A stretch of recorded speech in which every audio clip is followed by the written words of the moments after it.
جامع ترمذی number 2 صفر 2-9 میں موجود حدیث میں حضور نبی اکرم صلی اللہ علیہ وآلہ وسلم نے 3 چیزوں کی نصیحت فرمائی۔ پہلا یہ کہ صدقہ کرنے سے مال کم نہیں ہوتا، اس لیے کہ مسلمان جو کچھ بھی اللہ تعالیٰ کی رضا کے لیے خرچ کرتا ہے، کسی نعمت جیسے کہ وقت، اللہ تعالیٰ اس کی تلافی کرتا ہے۔ یہ معاوضہ اس سے کہیں زیادہ ہوگا جو انہوں نے پہلے استعمال کیا تھا۔ باب 2 آیت 245۔ کوئی ہے کہ خدا کو قرض حسنہ دے کہ وہ اس کے بدلے اس کو کئی حصے زیادہ دے گا۔ مثال کے طور پر اللہ تعالیٰ اس شخص کو جو اس کی رضا کے لیے خرچ کرتا ہے اسے ایسے مالی مواقع عطا کرتا ہے جس سے دولت میں مجموعی طور پر اضافہ ہو۔ اس کے علاوہ یہ اس حقیقت کی طرف اشارہ بھی ہو سکتا ہے کہ جو کچھ بھی کسی شخص پر خرچ ہونا ہے جو اس کا حقیقی مال ہے وہ کبھی نہیں بدل سکتا، خواہ اس کے طرز عمل یا ساری مخلوق کے طرز عمل ہی کیوں نہ ہوں۔ در حقیقت اللہ تعالیٰ نے زمین و آسمان کی تخلیق سے 50,000 سال پہلے ایک شخص کا رزق ان کے لیے مختص کیا تھا۔ اس کی تصدیق صحیح مسلم نمبر 6-7-4-8 میں موجود ایک حدیث سے ہوتی ہے۔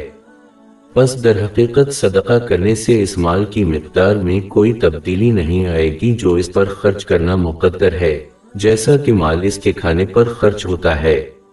دوسری بات جو مرکزی حدیث میں زیر بحث ہے وہ یہ ہے کہ انسان اس وقت زیادہ عزت دار ہو جائے گا جب وہ اللہ تعالیٰ کے لیے دوسروں کو معاف کر دے گا۔ ایسا اس لیے ہوتا ہے کہ جو دوسروں کو معاف کرتا ہے اللہ تعالیٰ اسے معاف کر دیتا ہے، جس کی وجہ سے ان کی عزت میں اضافہ ہوتا ہے۔ باب 24 آیت 22۔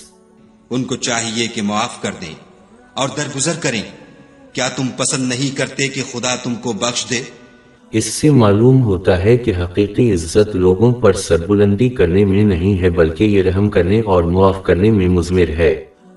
سیدھے الفاظ میں اگر کوئی اپنی غلطیوں کے لیے معافی چاہتا ہے تو اسے دوسروں کو معاف کرنا چاہیے۔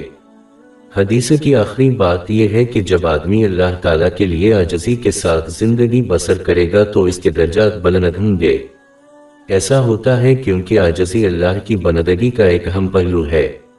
عاجزی کا مخالف جو کہ فخر ہے صرف مالک یعنی اللہ تعالیٰ سے تعلق رکھتا ہے، کیونکہ ہر چیز جو لوگوں کے پاس ہے وہ اسی کی طرف سے پیدا اور عطا کی گئی ہے۔ اس حقیقت کو سمجھنا اس بات کو یقینی بناتا ہے کہ انسان غرور سے بچتا ہے اور اس کے بجائے اللہ تعالیٰ کی اطاعت، اس کے احکام کی تعمیل، اس کی ممانعتوں سے اجتناب اور صبر کے ساتھ تقدیر کا سامنا کرنے سے عاجزی کا مظاہرہ کرتا ہے۔ یہ اللہ تعالیٰ کی سچی بندگی ہے اور دونوں جہانوں میں حقیقی عظمت کی طرف لے جاتی ہے۔